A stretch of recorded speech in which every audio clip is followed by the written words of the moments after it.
A ringtone remix as a North Texas student cashing in.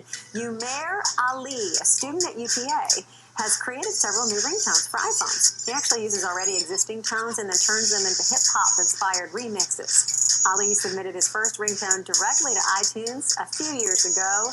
Since then, he's created several more, and in all, his ringtones have been downloaded more than 150,000 times. He says websites like Twitter and Vine help the ringtone gain popularity. Okay, it's hard to read a story over those ringtones. I just wanted to sit and listen.